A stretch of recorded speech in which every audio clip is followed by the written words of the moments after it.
people, black and brown, that suffer from these things the most. Mm-hmm. But the very basic services that are needed are identification. It is very tough to obtain identification when you have nothing. This is mostly affects people coming out of jail more so than people coming out of prison. But there's a lot of cases when they're coming out of prison that they just simply don't have identification. Now, for me and for you, Tone and Yolanda, if you were to lose your ID, then you know the route to go get another one. Right. You probably have your birth certificate somewhere in your Social Security card. Well, this is not the case for the individuals that I work with. So it's very tough to obtain identification because of the processes that's in place.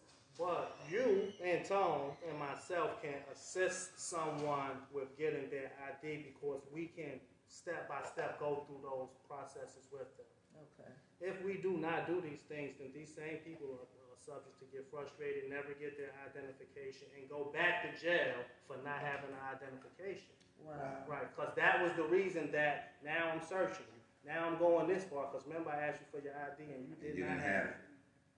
So those from there is training, mental health services. People think when you don't know that, oh, you got out of jail, you need a job. Well, we got to get you ready for the job. We can get you a job now. Now we can get you a job. Right. Now we done pressed and we still pressing for some of these employees to be second chance employees. But I got to get you ready for the job. Right. Mentally. Yeah, that. And you need an identification. Yeah.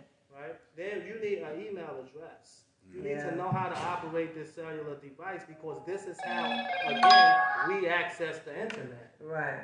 We don't have laptops, we don't have computer training. If we want to get online, Google, do anything, 9 times out of 10 is from our cell device, our phone.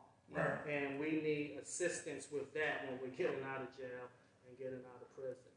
From there, is training, employment, housing, health services. There's a lot of programs and resources that's out there that we simply do not know about. Right. The only way that the person coming out of the jail or prison is going to find out about some of these programs is if he runs into somebody like me, who have been through those programs. Right. See, most people don't know that there's a health program available for men and women when they come out of jail, especially come out of prison, that covers their health care for 6 months. Complete health care, dental, vision, and complete health care for 6 months. But if you don't know that, nobody's going to tell you that. 9 times out of 10, your probation officer does not know that. How do I know that? Because they contact me daily, probation officers, for assistance for the people that's on their caseload. And when I tell them that this resource is available, that resource is available, they're surprised. The probation officers. Wow. You got some people on Instagram Live. Shout out to everybody that's tuning in via Instagram Live, Facebook Live, whether you're logged on to CMVA1075FM.com or whether you are checking us out through the radio, CMVA 107.5 FM. Someone asked, do you go to homeless shelters as well? No, because that's a whole different population.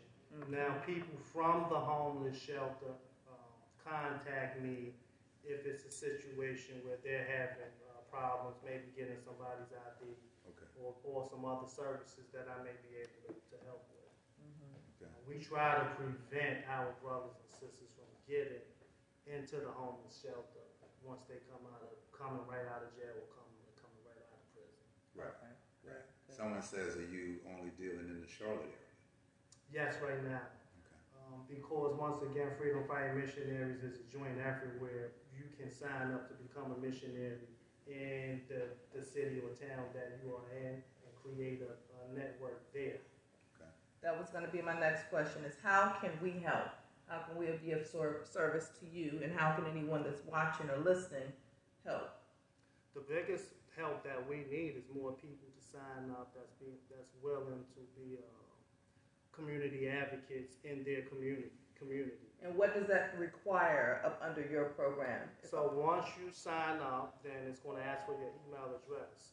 And you are saying then that you want to be a missionary work with us. It could be that you have a truck. Maybe one time we're going to need a truck because we got to move somebody in. Right. It could be that you have certain skills that you can help somebody in this area on the internet because you know how to do that.